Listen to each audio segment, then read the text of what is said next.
اور اب مدنی خبروں کی تفصیل۔ شیخ طریقت امیر اہل سنت دامت برکاتہم العالیہ نے اپنے مدنی پھولوں سے نوازا عالمی مدنی مرکز فیضان مدینہ باب المدینہ کراچی پاکستان میں، جب آپ کی جناب میں مختلف شعبہ زندگی اور تاجر شخصیات نے حاضری کی سعادت حاصل کی۔ ملاقات کے مناظر بھی ملاحظہ کیجیے۔ یہ ساری ضیاءیں ہیں بغداد کے مرشد کی، یہ ساری ضیاءیں ہیں بغداد کے مرشد کی، یہ ساری ضیاءیں ہیں بغداد کے مرشد کی، یہ ساری ضیاءیں ہیں بغداد کے مرشد کی۔ عطار کے جلووں کا، عطار کے جلووں کا، عطار کے جلووں کا پرکیف نظارہ ہے۔ بابا جان کی بارگاہ میں ایک سوال یہ ہے کہ ہم اپنے تعلقات کو دین کے کاموں کے لیے کس طرح استعمال کر سکتے ہیں؟ حدیث پاک ہے، دوستی بھی اللہ کے لیے، دشمنی بھی اللہ کے لیے۔ اب اگر اللہ کے لیے دوستی ہے تو خود بخود اس کی برکتیں ظاہر ہوں گی، اور اگر دوستی مفاد کے لیے کہ اس لیے دوستی کی کہ یہ سرمایہ دار ہے تو تھوڑا اپنا کام ہو جائے گا، تو یہ تو مطلب بیوقوف آدمی ہے۔ کہ حدیث پاک میں تو یہ مضامین موجود ہیں کہ جو کچھ دوسرے کے پاس ہے اس سے مایوس ہو جاتا، اس کی جیب پر نظر رکھیں گے تو کچھ بنے گا نہیں۔ تو بہرحال یہ مالدار اس لیے دوستی رکھی، یہ حسن و جمال والا اس لیے دوستی رکھی، اس کی اپروچ زیادہ اس لیے دوستی رکھی، اس کا وہ تھانے سے بہت اچھا ترکیب ہے اس لیے دوستی رکھی، اس کی باتیں بہت اچھی لگتی ہیں اور چٹکلے سناتا ہے، خوب ہنساتا ہے اس لیے دوستی رکھی۔ تو یہ سب ظاہر مفاد پرستیاں ہیں اور اس کی کوئی پذیرائی نہیں۔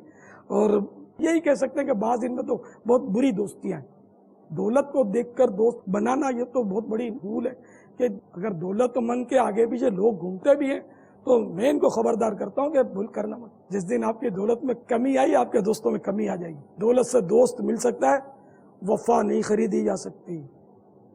دولت سے دوا خریدی جا سکتی ہے، شفا نہیں خریدی جا سکتی۔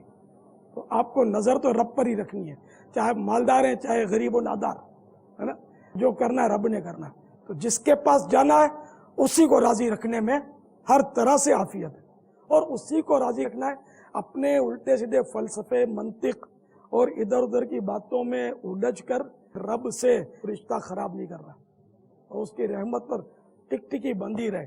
سب چھوڑنا ہے، رب سے رشتہ جوڑنا ہے، اور رب نے جس سے رشتہ رکھنے کا حکم فرمایا اس سے بھی رکھنا ہے نا؟ اس کے پیارے محبوب سے رکھنا ہے صلی اللہ تعالی علیہ وآلہ وسلم سے، انبیاء کرام سے، اور پھر آگے چل کے رشتہ داروں سے بھی رشتے رکھنے، ان سے بھی رشتے توڑنے کی اجازت نہیں ہے۔ ایک سمجھانے کے لیے کہ ہمیں وہی کرنا ہے کہ جو رب نے حکم دیا۔ تو اب جب دوستی ہماری اللہ کے لیے ہوگی تو ہم اس کو اللہ کے لیے ہی استعمال میں لیں گے، دینی کاموں میں لیں گے۔ کہ ہم نماز پڑھتے ہیں تو اس کو نماز کی طرف لے آئیں گے، روزے رکھتے ہیں روزوں میں لے آئیں گے، پوری زکوٰۃ نکالتے ہیں اس کو بھی زکوٰۃ کی ترغیب دیتے رہیں گے۔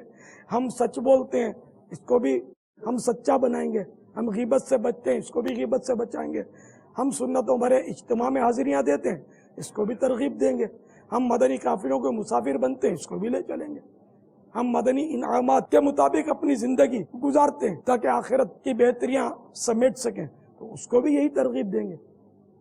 تو بہرحال یہ کہ سچی بات ہے کہ دوست ہو بھی وہ کہ حدیث پاک میں اچھے ہم نشین کی نشاندہی کی گئی ہے کہ اچھا ہم نشین وہ ہے جس کو دیکھ کر خدا یاد آ جائے۔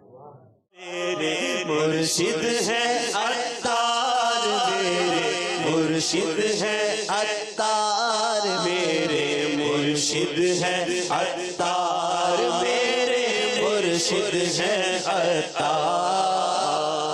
عمل کا جذبہ نیکی کی دعوت دیکھی ان میں استقامت، عمل کا جذبہ نیکی کی دعوت دیکھی ان میں استقامت، گونجتی ان کے مدنی مقصد،